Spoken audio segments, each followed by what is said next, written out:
Programme میں ایک بار پھر خوش آمدید ناظرین. بریک سے پہلے جو ہم سیاسی گفتگو کر رہے تھے، سیاسی صورتحال جو تھی اس حوالے سے، لیکن اس وقت جو عالمی سطح پر بات کریں ایران اور امریکہ کے حوالے سے، تو وہ بھی ایک اہم معاملہ ہے جس حوالے سے اہم پیش رفت بھی سامنے آ رہی ہے، جس کا ہم نے شروع میں ذکر بھی کیا. اس وقت سردار مسعود خان صاحب ہمارے ساتھ موجود ہیں، ان سے ہم گفتگو کریں گے. سردار صاحب بہت شکریہ وقت نکالنے کا. اس وقت سر جو صورتحال ہے ایران اور امریکہ کے حوالے سے، مختلف جو بیانات ہیں وہ بھی سامنے آ رہے ہیں. پریزیڈنٹ ٹرمپ نے چین کا دورہ بھی کیا، لیکن جو توقعات تھیں کہ یہ معاملہ بہت جلد حل ہو جائے گا، مذاکرات کامیاب ہو جائیں گے، آپ کو لگتا ہے کہ مذاکرات کا سلسلہ اس وقت رک گیا ہے، یا آپ کس طرح دیکھ رہے ہیں صورتحال کو؟ میں یہ کہوں گا کہ مذاکرات کا سلسلہ برابر جاری ہے، اور ان کو پراکسیمیٹی ٹاکس کہیں گے، یعنی جو ان کی تجاویز ہیں ان کا دستور تبادلہ ہو رہا ہے، مسلسل تبادلہ ہو رہا ہے. تو اس وجہ سے کوئی رخنہ نہیں آیا. یہ ہے کہ ان کا ان تجاویز کے اوپر اتفاق نہیں ہوا. دوسری جو ایک نئی چیز ہوئی ہے وہ یہ ہوئی ہے کہ صدر ٹرمپ نے جو آخری بیان دیا اس میں انہوں نے کہا ہے کہ انہوں نے ایک حملہ کرنا تھا. اس حملے کو جو ہے 3 گلف سٹیٹس کے کہنے پہ انہوں نے روکا ہے، اور ان کا نام بھی انہوں نے لیا قطر، UAE اور سعودی عرب. جس کا مطلب میں یہ سمجھا ہوں کہ وہ بار بار یہ کہتے تھے کہ اگر وہ حملہ نہیں کر رہے ہیں تو وہ پاکستان کے کہنے پہ نہیں کر رہے ہیں، یا انہوں نے جنگ بندی کی ہے تو پاکستان کے کہنے کی وجہ سے کی ہے. شاید اس کی وجہ سے تہران میں کچھ شکوک و شبہات پیدا ہو رہے تھے، کیونکہ صدر ٹرمپ روایتی طور پر اور خاص طور سے گزشتہ برس سے اب تک اور دوران جنگ، اور پھر جو ہے پاکستان جو ثالثی کا کردار ادا کر رہا ہے، اس کے دوران وہ پاکستان کی بہت کھل کر تعریف کرتے ہیں.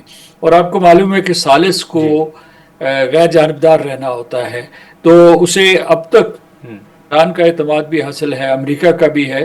تو صدر ٹرمپ نے میرا خیال ہے یہ احتیاط برتی ہے. ویسے یہ 3 ممالک جو ہے بار بار ان کو کہہ رہے ہیں، امریکہ کو، کہ آپ دوبارہ حملہ نہ کیجیے گا، کیونکہ جو ایران کے اوپر حملہ ہوتا ہے وہ بیک وقت ان خلیجی ریاستوں کے اوپر بھی حملہ ہوتا ہے، کیونکہ ان کے نقصانات بہت بھاری ہوتے ہیں. نہ صرف یہ کہ جو حملے ہوتے ہیں، جو کینیٹک حملے ہوتے ہیں، جو عسکری حملے ہوتے ہیں، بلکہ ان کی معیشت کے اوپر جو حملے ہوتے ہیں، جس کی وجہ سے جو ہے پوری کی پوری ان کی معیشت برباد ہو رہی ہے. اس وجہ سے ان تمام خلیجی ریاستوں نے امریکہ سے مسلسل اپیل کی ہے کہ دوبارہ یہاں جنگ کا آغاز نہ کیا جائے. تو میرا خیال ہے ہمیں پر امید ہونا چاہیے. صدر ٹرمپ کا بھی مجھے نہیں لگتا کہ کوئی ارادہ ہے دوبارہ حملہ کرنے کا، کیونکہ یہ جنگ ان کے لیے بہت قیمتی ثابت ہوئی ہے. ویسے تو انہوں نے کہا کہ $29 بلین کے اخراجات اب تک جو ہے امریکہ کو آ چکے ہیں، لیکن جو ماہرین و مبصرین وہ یہ کہہ رہے ہیں کہ ان کے نقصانات اس سے زیادہ ہوئے ہیں، مطلب $50 بلین کے لگ بھگ ہوں گے. ٹھیک ہے، لیکن سردار مسعود خان صاحب، یہ جو آپ نے تہران کا ذکر کیا، اس حوالے سے اگر آپ دیکھیں تو جو رپورٹس آ رہی ہیں کہ محسن نقوی صاحب دوبارہ تہران پہنچے ہیں، یہ کس حد تک آپ اہم دورہ سمجھتے ہیں، اور خاص طور پر ٹائمنگ؟ ایران کا امریکہ کے اوپر 100% اعتماد نہیں ہے. پھر یہ ہے کہ صورتحال اس وجہ سے بگڑ جاتی ہے کہ اگرچہ جو ایران کی سیاسی قیادت ہے اس میں صدر پزشکیان ہیں، یا اس کے علاوہ جو باقر کالیباف ہیں، یا ان کے وزیر خارجہ عباس اراغچی، یہ بڑی محتاط زبان استعمال کرتے ہیں. اگرچہ کالیباف صاحب جو ہے وہ بعض اوقات طنز و تشنیع سے بھی کام لیتے ہیں، لیکن صدر ٹرمپ کے بیانات یوں سمجھیں کہ جلتی ہوئی آگ کے اوپر تیل چھڑکتے ہیں. وہ کیونکہ ان کا لہجہ بڑا سخت ہے، اس کے بعد وہ بار بار جو ہے ایران کو تباہ و برباد کرنے کی دھمکی دیتے، تو ایک مرتبہ پھر جو ہے ان کے شکوک و شبہات جو ایران میں پائے جاتے ہیں ان کو تقویت ملتی ہے.